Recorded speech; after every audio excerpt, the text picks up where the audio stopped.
أعوذ بالله من الشيطان الرجيم. بسم الله الرحمن الرحيم.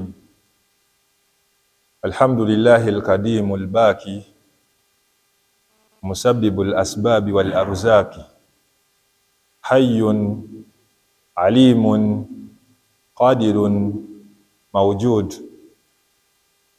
سبحانه لا نحصي الثناء عليه كما أثنى هو على نفسه ثم والصلاة والسلام على خير خلق الله كلهم أجمعين مصطفى محمد وعلى آله ومن سار على نهجه إلى يوم الدين. أوصيكم بوصية الله للأولين والآخرين وهي تقوى الله. أما بعد، soso okutendereza kuwakibwa Allah subhanahu wa ta'ala nanyini buyinza oyo yaliwo nga tetunaba kubeerawo era agenda okusigalawo oluvannyuma lw'okusaanawo okw'ebitonde byonna byonna. Tusaanidde okubeera nga tukitegeera nti wakibwa Allah subhanahu wa ta'ala hayyun, mulamu, la yamuutu, tafa.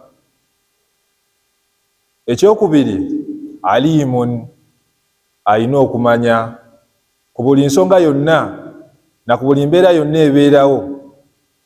Ekirala tukitegeere nti wakibwa Allah subhanahu wa ta'ala gwe tusinza qadirun, musobozi, alina obusobozi ku kintu kyonna, ku buli mbeera yonna. Era tosaanidde kubeera ng'osagaasagana mu bulamu buno obw'ensi. Ekiganye beera ng'okireka obeere ng'otegeera nti mazima ddala wakibwa Allah subhanahu wa ta'ala akaseera tekannaba kubeera nga katuuka, wabula bwe kanaabeera nga kamaze okutuuka, wakibwa Allah subhanahu wa ta'ala qadirun, musobozi ku buli mbeera yonna, mawjud, wakibwa Allah subhanahu wa ta'ala waali era ajja kubeera nga abeerawo ebbanga lyonna. Tumusaba wakibwa Allah subhanahu wa ta'ala abeere nga atuwa okubeera nga tumutya mu buwangazi bw'obulamu bwaffe. Allahumma amin.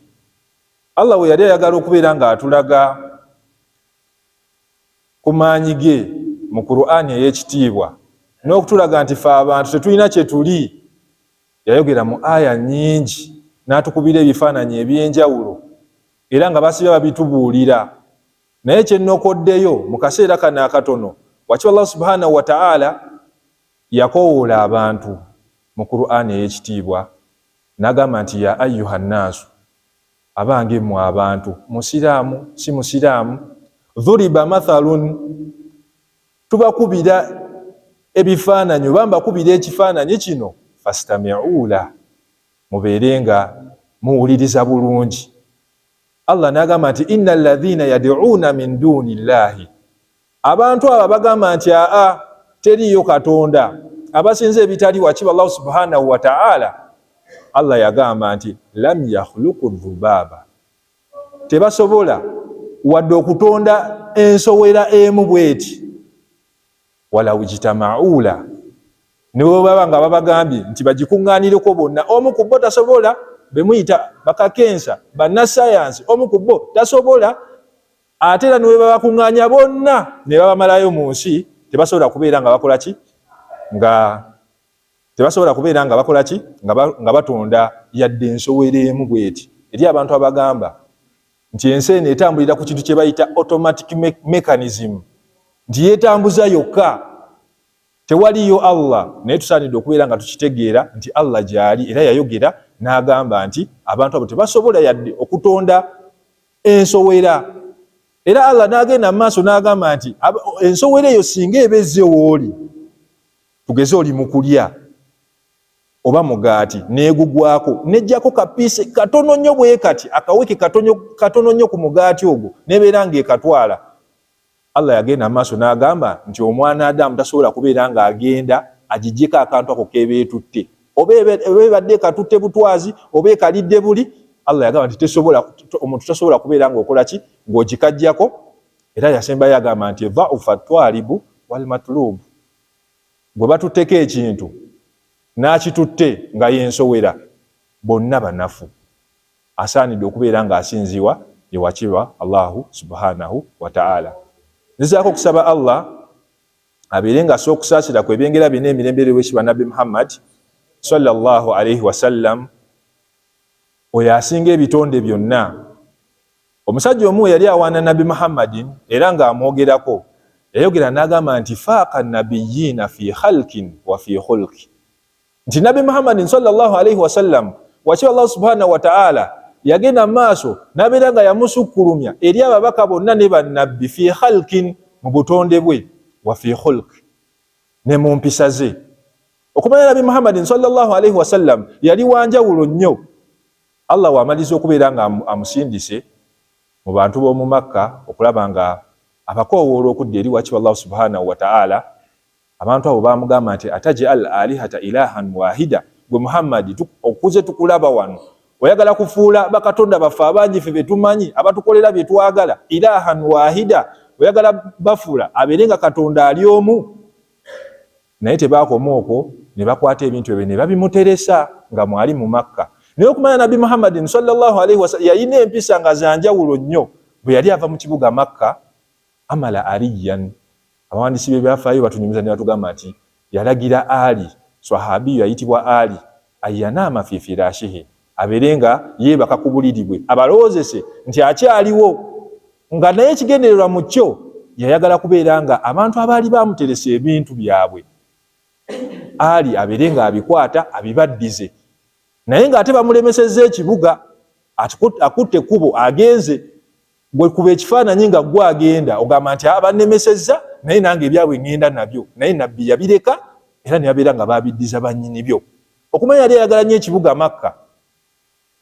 Bwe yatuuka ku nsalosalo yaakyo yayogera ebigambo bino, yagamba nti ma atuyabaki min baladi, kibuga ki ekikusinga obulungi gwe Makka, wa ahabbaki alayya, ye nga nkwagala nnyo gwe Makka, falawula anna qaumi akhrajuni minka, kale singa tebabadde bantu bange kubeera nga banzije mu kibuga gwe Makka, masakantu ghairaki, sandibadde mutuuze wa kibuga kirala okuggyako gwe Makka. Naye byonna n'abireka, ng'abireka okubeera nga akola ebiragiro bya wakiwa Allah subhanahu wa ta'ala. N'olwekyo tumusaba Allah abeere ng'amussaako okusaasira kwe ebyengera bye n'emirembe, wamu ne baswahaba be abaamuyambako, wamu n'abaagoberera obufu obwo okutuusiza ddala ku lunaku olw'enkomerero. Allahumma amin.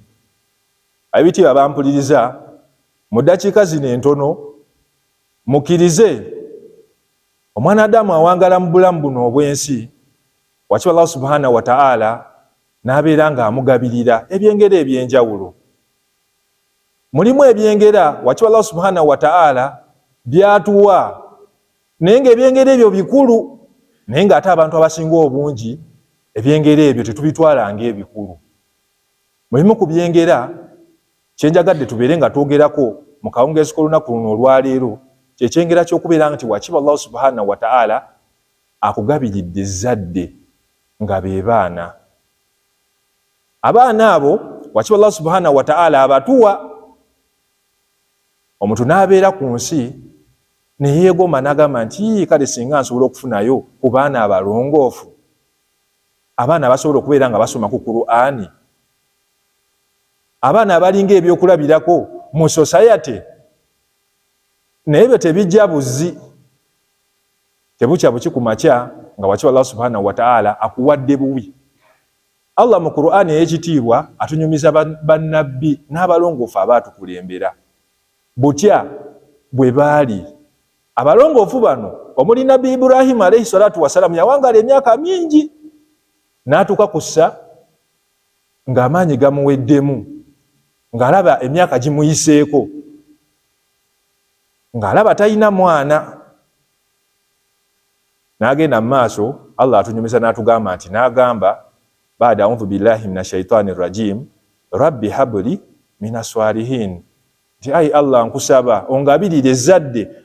Naye yagattako akalala n'agamba nti minas swalihina, tompa buwi mwana, abula mpa omwana ng'omumpa mu bantu abalongoofu. Tusaba era wakiwa Allah subhanahu wa ta'ala atuwulira. Naye obanga osaba gwe atannafuna mwana, naawe abalina, saba nnyo wakiwa Allah subhanahu wa ta'ala abeere ng'akuwa abaana abalongoofu. Wakiwa Allah subhanahu wa ta'ala agenda atunyumiza bannabbi Zakariya, nabo bajja emyaka nga gibayiseeko nga tebalina baana, era nabo ne basaba era bwakiba Allah subhanahu wa ta'ala yabeera nga abaanukula n'abeera nga abawa ezzadde. Omukyalo omu eyali omulongoofu gwe baayitanga Hanna yali maama wa Mariyamu nga ye maama wa Nabbi Isa alayhi salatu wassalamu, era naye yatuukako ku sseeryo ng'emyaka gimuyiseeko.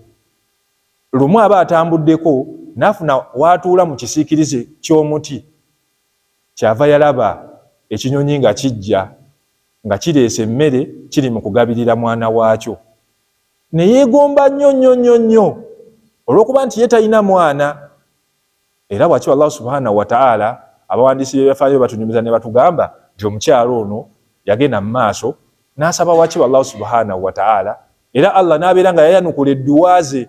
Kitegeeza ki? Nti nno tusabe Allah abeere nga atuwa ezzadde, naye ng'ezzadde lino ly'atuwa tumusabe nnyo abeere nga atuwa ezzadde eritagenda tutigomya, eritagenda tigomya society. Kuba akaseera kano ke tulimu kazibu nnyo, ab'obugatto bangi. Ogenda okuwulira baawambye omuntu ne bamutwala ne bamukuba ne bamukomyawo n'atuuka n'abeerawo ennaku 2 n'afa, naye nga bamukubye bavubuka ate nga nabo baakuzibwa, naye ate nga tebaakuzibwa bulungi. So abantu tusaanidde okubeera nga wakiba Allah subhanahu wa ta'ala tumusaba ezzadde lyonna lye tumusaba, naye nga tumusaba atuwa abeere nga atuwa ezzadde nga lirongoofu. Abawandiisi b'ebyafaayo batunyumiza ne batugamba nti hadathat hadithatun ajiba, waliwo embeera eyatuukawo eyali yeewuunyise nnyo fi ahadi Umar ibn al-Khattabi radhiyallahu anhu, ku mulembe gwa sahaba ayitibwa Umar ibn al-Khattabi radhiyallahu anhu.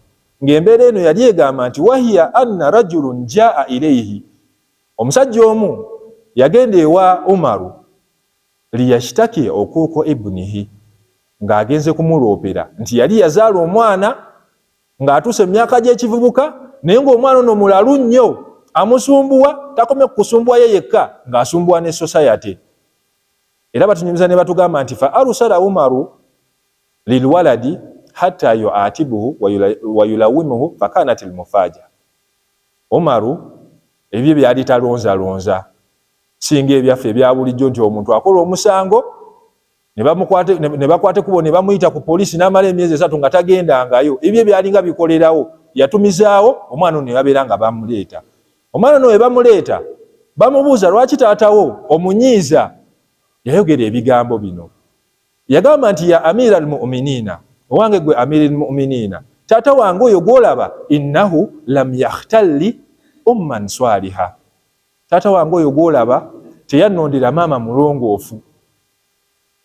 Nayogera statement ey'okubiri n'agamba nti walam yakhtalli isman hasana, we yamala okunzaala teyannondera linnya ddungi, nze linnya lye bampa siryagala.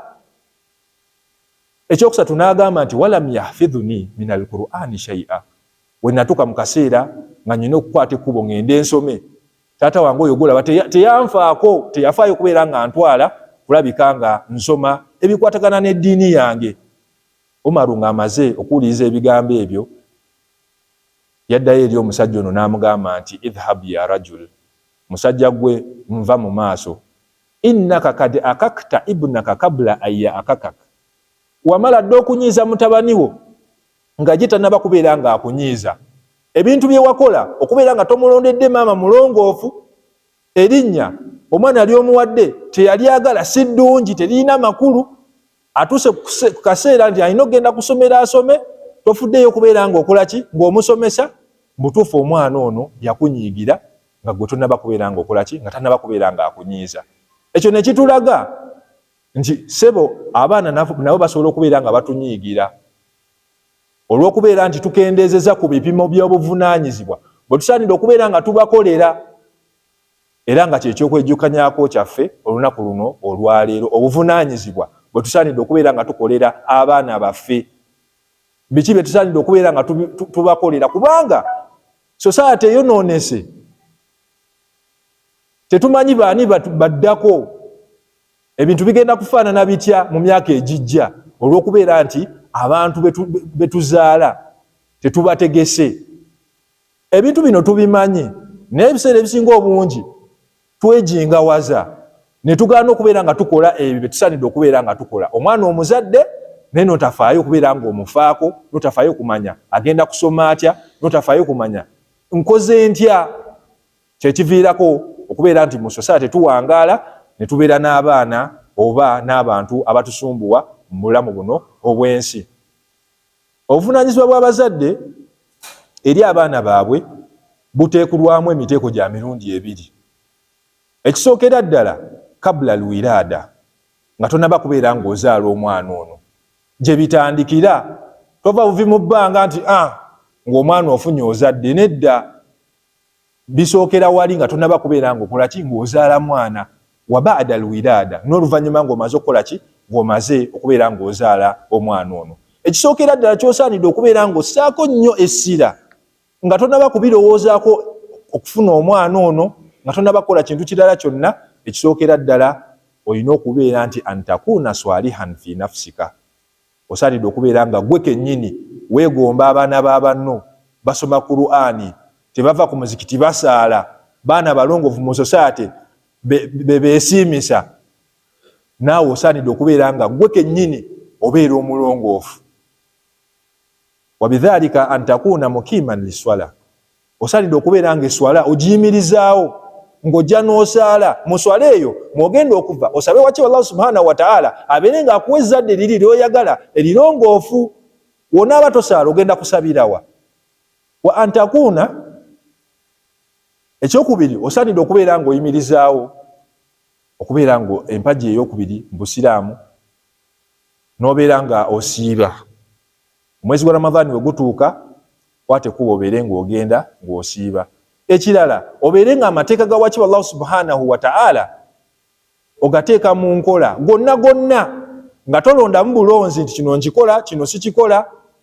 Okusaala nsala naye nze sijja kusiiba, sijja kuwaayo zaka, byonna beera ng'ogenda mu maaso obikole. Ekyo waki Allah subhanahu wa ta'ala kyajja okusinziirako okulaba nga akuwa abaana abalongoofu. Abawandiisi b'ebyafaayo batugamba nti indana kiswatun muhimmun jidda. Tulina ekyokulabirako oba ekyafaayo nga kyankizo nnyo ku nsonga eyo ey'omuntu okubeera nga osoose kubeera mulongoofu nga tonaba kubeera ng'ofuna zadde. Era batugamba nti falkisatu thalithatu allati hadathat baina Musa wal Khidhiri, nga kyekyafaayo ekyokusatu ekyabeerawo wakati wa nabbi Musa n'omusajja yali omulongoofu gwe baayitanga Khidhiri. Batugamba nti dhaata yawmin, olunaku lumu, dhahaba al Khidhiri wa Musa ila qaryatin. Musa nabbi wa Allah n'omusajja omulongoofu gwe bayita Khidhiri baatambulako ne babaako n'ekyalo kye baatuukamu. Fatalaba min ahliha shay'un min at'am. Bwe baatuukayo ng'era we tukimanyi nti baali batonde, baatuuka mu bantu abo ne babeera nga babasaba ekyokulya kubanga enjala yali ebaluma. Abawandiisi batugamba nti fa abawu wa rafadhu ayyatuhuma ayyi shay'in. Abantu abo baagaana okulaba nga babawa ekintu kyonna ekyokulya. Naye batugamba nti fa idha bil Khidhiri yajidu jidaran. Batugamba nti omusajja ono omulongoofu baba batambula ku kyalo ekyo ne basanga ennyumba ng'eyagala kugwa. Fakaama bibinaihi marrata thaniya.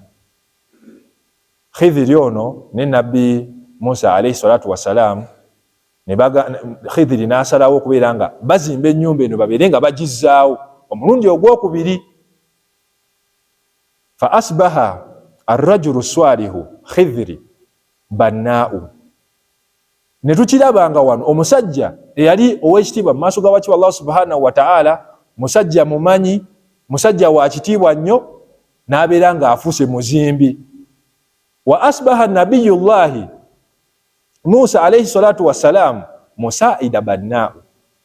Era ne nabbi Musa alayhi salatu wassalam naye n'afuuka nga poota w'oli omusajja omuzimbi ate ng'omusajja oli mulongoofu.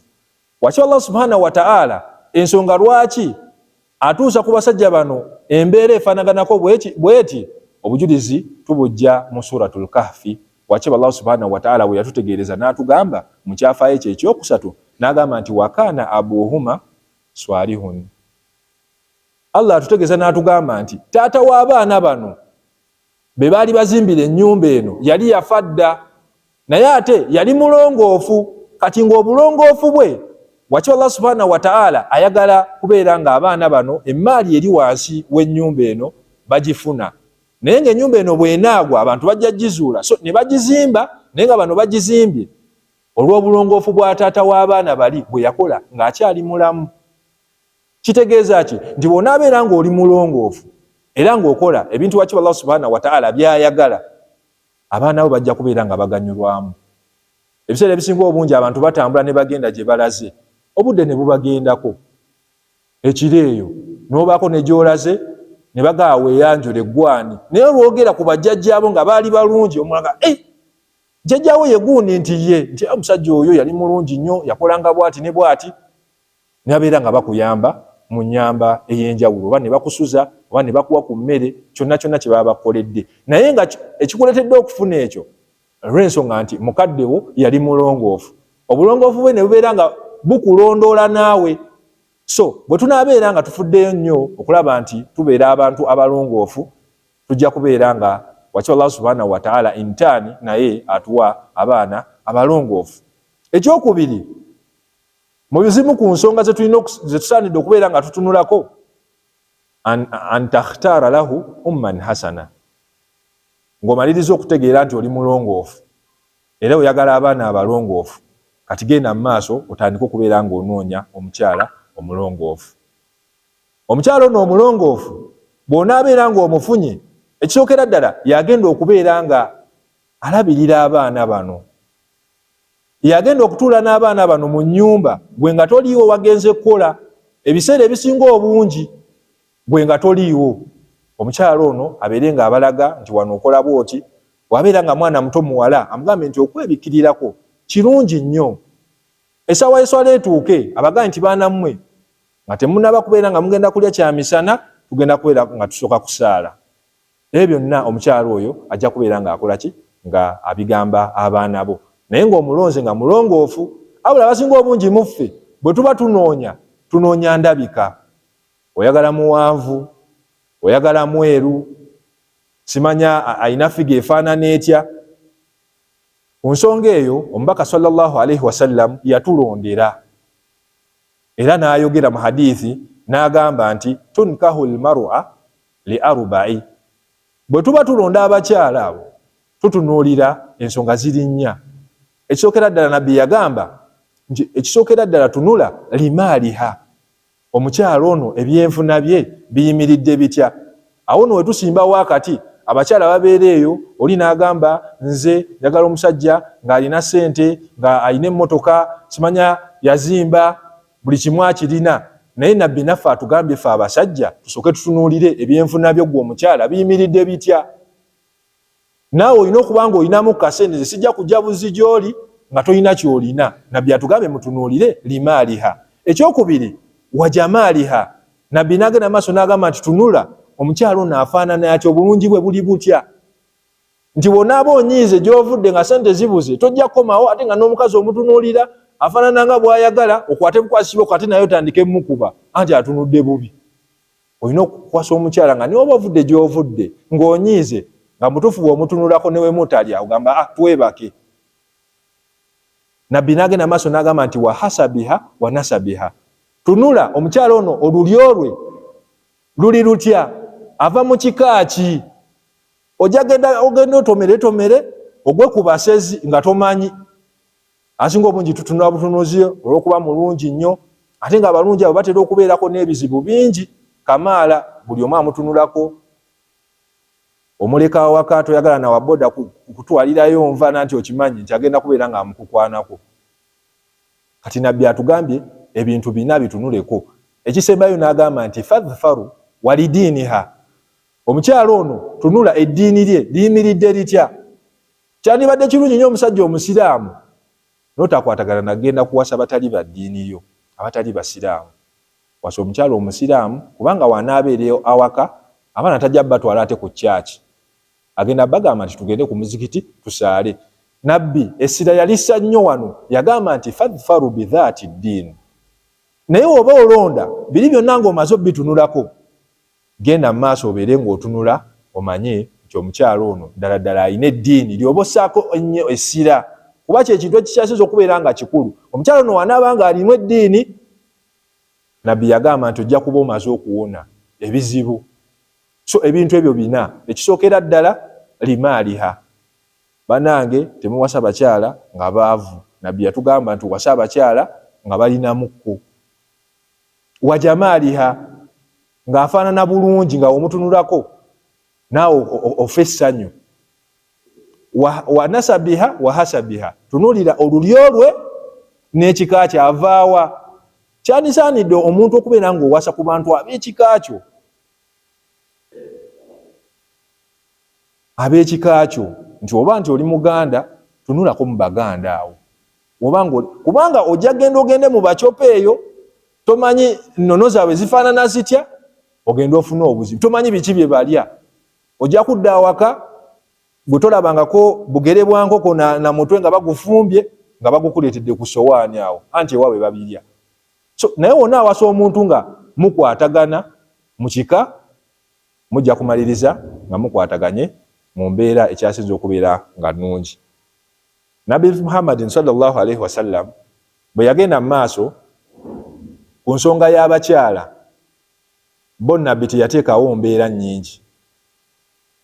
Yabeera nga tutegeeza mu hadithi n'atugamba nti injaakum man tarudhawna diinahu wa khulqahu fazawwijuhu. Mu abakyala abantu abalinako obuvunaanyizibwa, Nabbi yagamba nti omuntu singa abajjiranga ne musiima diinahu nga mulaba omusajja mu butuufu alina eddiini, wa khulqahu nga n'empisa alina, si bano ab'obugatta abakuba abantu ku kyalo abakuba ennyondo, nga muntu mu butuufu mumulaba alina eddiini, yagamba nti fasawwijuhu, omuntu oyo mubeere nga mumuwa omwana wammwe abeere nga amutwala.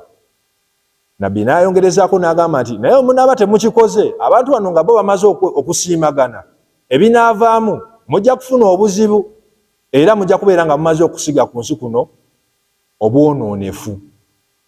So ku musajja tutunudde ne tulaba ku bintu ebyo, ne ku mukyala Nabbi Muhammadin sallallahu alaihi wasallam atugambye nti singa akujjiranga man tarudhawna diinahu wa khulqahu fazawwijuhu, oyo ng'olaba nti alina eddiini era nga n'empisa ze ennungi, mubeere nga muwaayo muwala wammwe abeere nga agenda, abeere nga afumbirwa. Ebyo tusaanidde okubeera nga tukola kabla alwiraada, nga tunaba kubeera nga tukola ki? Nga tuzaala abaana. Bye tusaanidde okubeera nga tukola nga tumaze okufuna bakyala baffe bano omuwasizza n'obeera ng'omuteeka awaka, bye bino wammanga. Ekisookera ddala, olunaku lwa nnika lumaze okuggwa, omwana tu omututta awaka, Nabbi yagamba nti albasmalatu kabla itiyani zawuja, teweerabiranga okukuba bisimillah nga tonaba kulya mmere. Naye akaseera ako kaba kazibu nnyo, era edduwa eyo esomebwa mu kiseera ekyo abasinga obungi bagyerabira olw'okubeera nti babeera excited nnyo, aye emikolo gyawedde, ebintu tabitegeera bulungi, n'okwata bukwasi kkubo n'ogenda bugenzi.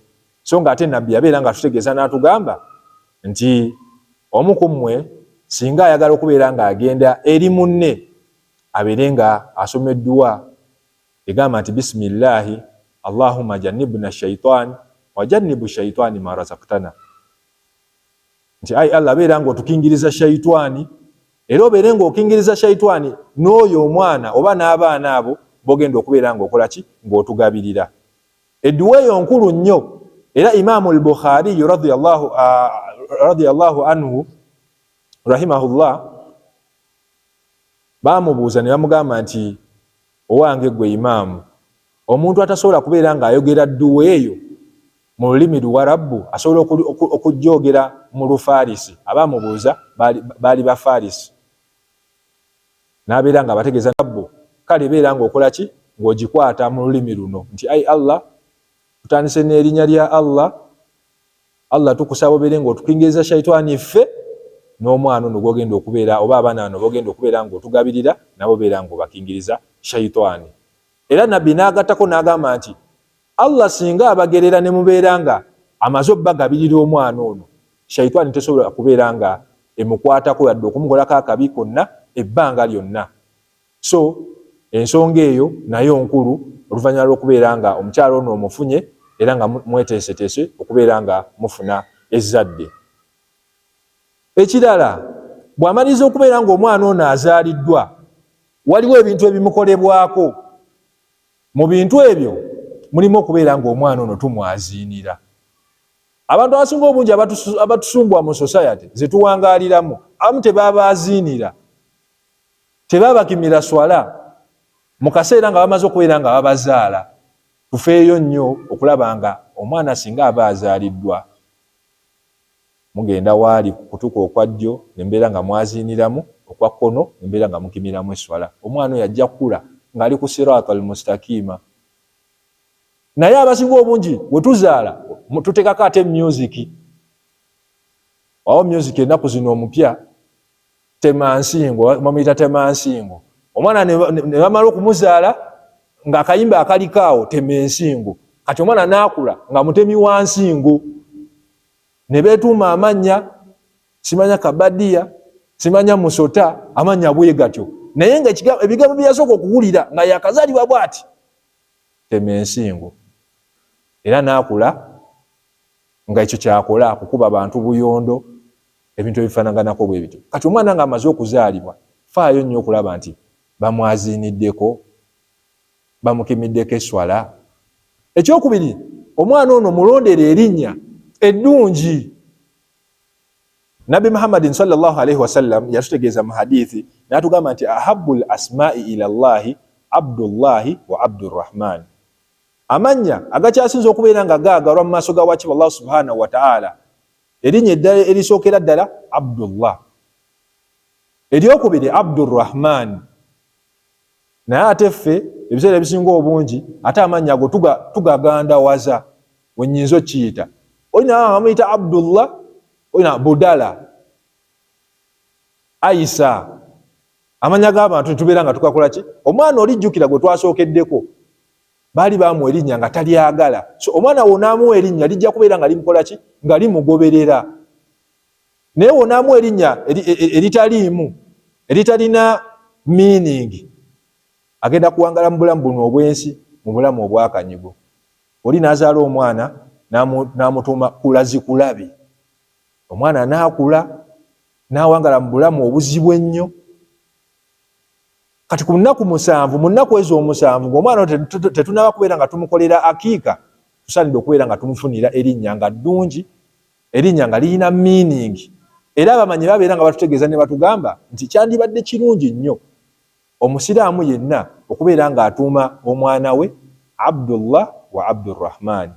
Ekyokera ddala omwana aidha mutuume Abdullah oba si ekyo mutuume Abdurrahman. Oluvannyuma olonde mu mannya g'abannabbi, amannya nga Ibrahim, amannya nga Musa, Isa. Oluvannyuma olonde mu mannya g'abaswahaba ba Abubakari, ba Umaru, ba Uthmani. Oluvannyuma ogende mu mannya gaabo abaali abalongoofu abaali nga ku nsi kuno. Naye ffe twagala amannya agalimu vibe, tutera giyita vibe. Twagala amannya nga galimu vibe.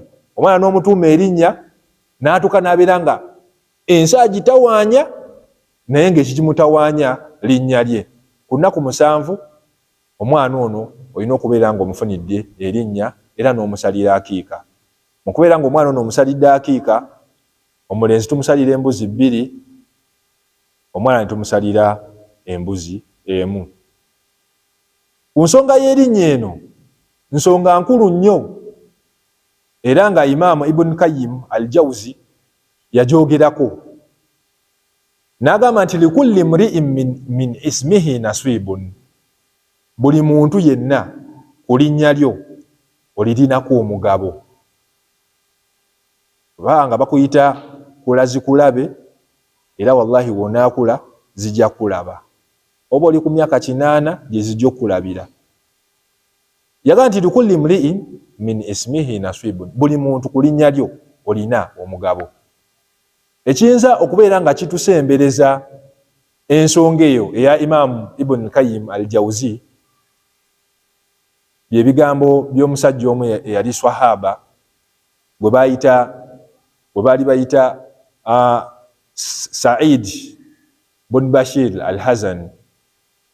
Omusajja ono atunyumiza n'atugamba nti yalina jjajjaawe nga bamuyita Hazan. Ekigambo Hazan mu Luwarabu kitegeeza ennaku, okubeerawo nga ennaku. Kati jjajjaawe baali bamuyita Hazan. Era n'atugamba nti dhahaba jaddahu ila nabii sallallahu alaihi wasallam, jjajjaawe ono yabeera nga atambula n'agenda eri omubaka sallallahu alaihi wasallam. Nabi Muhammadin sallallahu alaihi wasallam n'abuuza jjajjaawe omusajja ono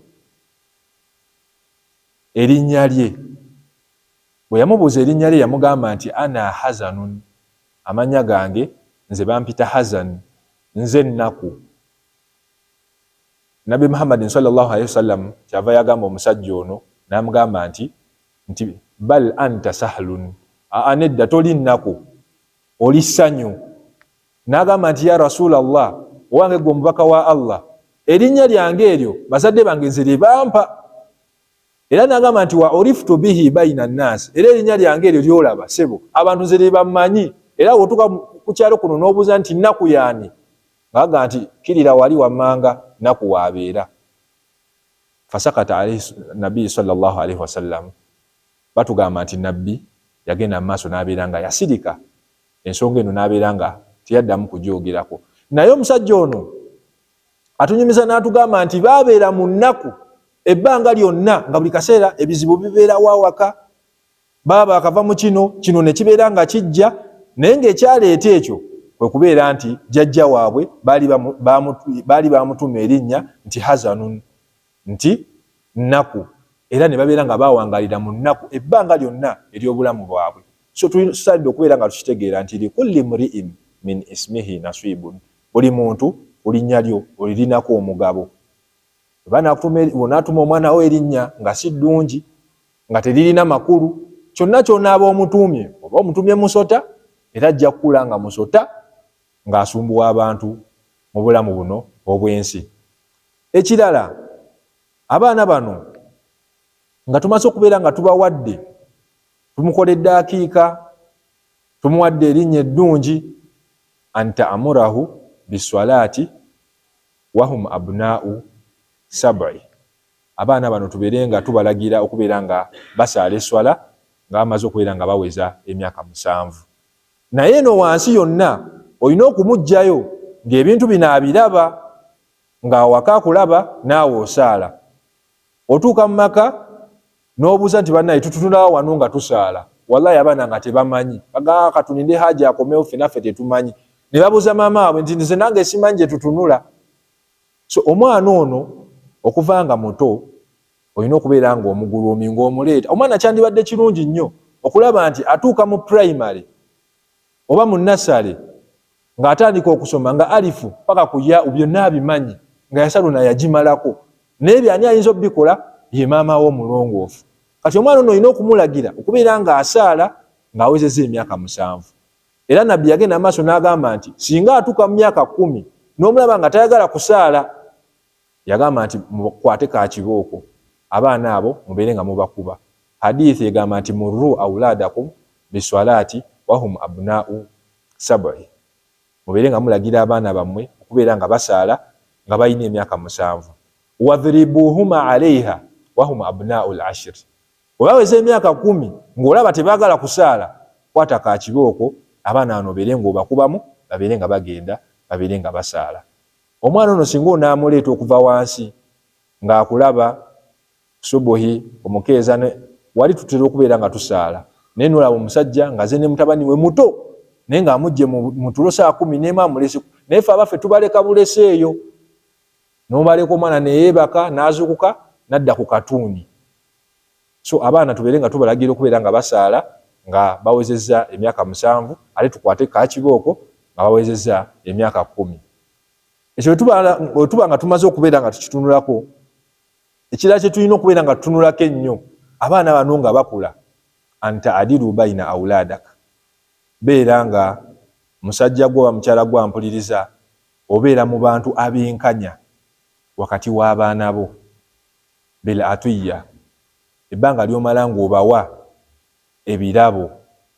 Azadde abasinga obungi abaana abakyala nga bana nga bonna balina abaana, naye ng'alina omukyala oli abaana be abaagala nnyo, idi bw'etuuka bagulira zaabaaya, ekanzu empya, bana balala nga tabafaako.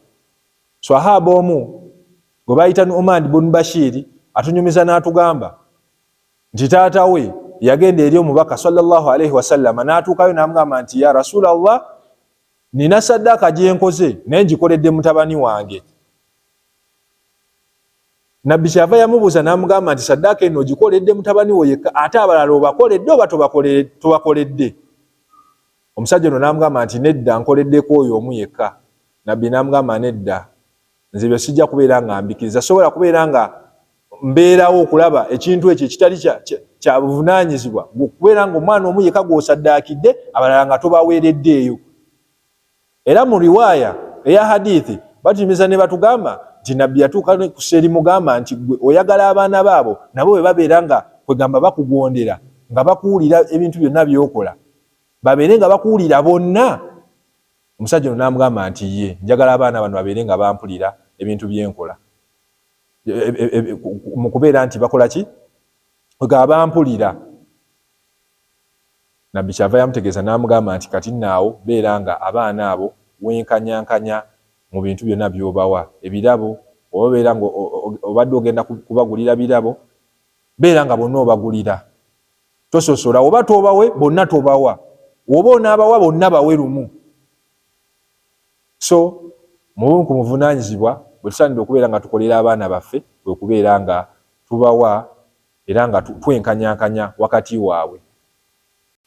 Embeera ebintu by'ensi n'ebintu by'eddiini lyabwe. Tubatwale mu masomero nga gasomesa ebintu bibiri, gasomesa ebikwatagana n'eddiini ly'Obusiraamu na bino ebyaffe ebya bulijjo, simanya chemistry, physics, twala tugende abaana babeere nga byonna babikola ki? Babitegeera. Omwana wonna amusomesa ekintu ekimu, tugeze omusomeseza bino ebyensi bino byetugaa nti byansi, ajja tuka mu maaso ga wakibwa Allah subhanahu wa ta'ala bakubuuze nti yagenda okukola emirimu yagikola naye yali tasaala, agende mu maaso yeekwase gwe nti tese taata wange teyansomesa, ng'oli gwe twalabe mu kusooka nti yakomplayinga n'agamba nti taata wange oyo gw'olaba we natuka okusoma teyafaayo kubeera nga ntwala kubeera nga nsoma bintu bikwatagana na ddiini yange. Abaana tubeere nga tubasomesa ensonga ez'eddiini n'ensonga ez'edduniya. Omwana abeere nga amaze wali thanawi, omutwala akole ne senior 6, agende ku university, byonna bikwasaganye. Tufune ba dokita abanaatukuba empiso nga dokita ebintu abimanyi professional kakensa, ate nga waba kukuba empiso agikuba ng'asooka na bismillah. Si bano ate abasooka okunywa omwenge. Kwa mulimu abasawo tubawulira nti oli asooka kunywa mwenge n'alyoka ajja okubeera ng'akola ki? Ng'alongoosa omuntu gw'agenda okulongoosa. Abaana tubasomese ensomesa nga tubasomesa eddiini n'ebintu ebyensi bwe tujja okubeera nga tuganyulwamu. Ekirala tubeere nga tubabuulirira nga tuli awaka. Osanga omuzadde abaana tabagambako, okyadde ewantu otuddeko mu ntebe, omwana najja n'atandika okukaaba. N'obuuza ate omwana akaabira nti munaaye otudde mu ntebe ye, eyo entebe ye munaaye giveemu, omwana omanyi oyo Mahadi wano waayogera tetuddamu. Kijja kitya omwana n'abeera mu maka nga mugamba nti bw'ayogera ffe tetuddamu? Tekiba kituufu.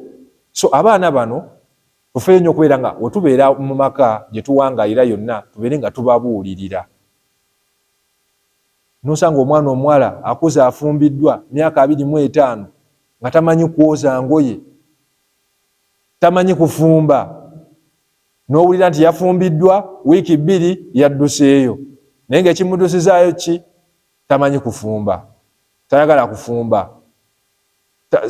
sikwata mu mandanze ebintu ebifaanaganako bwe bityo. Abaana tubeere nga tubabuulirira tubasse ku sirata al-mustaqim otujja okulabika nga tubeera tuwangala mu bulamu buno ne generation ezinaabazizzeeko zibeere nga zibeera generation ennungi. Bwe tunaaba tetubikoze kiri musitiraikiro okubeera nga wakiwa Allah subhanahu wa ta'ala tujja tutuuka mu maaso ge abeere nga atubuuza ebyo bye twabeera nga tukola abaana baffe, kubanga nabbi yagamba nti kullukum ra'i, mwenna abantu naddala mu abazadde abaana muli balunzi, wa kullukum mas'ulun an ra'iyatihi, era buli muntu wakiwa Allah subhanahu wa ta'ala agenda kubeera nga akubuuza ku ebyo bye yakuwa okubeera nga olunda, nga be baana bo Allah agenda bakubuuzaako wabayigiriza okusaala, abaana bo baasiibanga obaddaako naawe wagaana nga nogaana okubeera nga ogigula. Tujjukire nti omwana Adamu ebbanga lyamala nga abadde amaze okuwangala kuno ku nsi, mu kaseera nga amaze okubeera nga ava ku nsi kuno, ebimu ku bintu byasigala nga aganyulwamu okubeera nga abadde n'omwana omulongoofu. Abaana abalongoofu bano tubaagala, era bwe tubalaba nga balina we bali, omwana asomye ku Qur'ani n'obeera awo nga mutufu gwe weegomba bwegombi, naye gwe nga ababo tobagambako. Ababo tebassaamu bantu kitiibwa. Singa onaaba okoze bw'otyo ojja bba omaliriza okubeera ng'okola loosi, era bebyo b'onaasanga ng'omutegekedde buli kimu okimuwadde, ennyumba z'abapangisa ozimulekedde, emmotoka ofudde, Range Rover Sport nayo ogirese, byonna babitunde banywemu omwenge.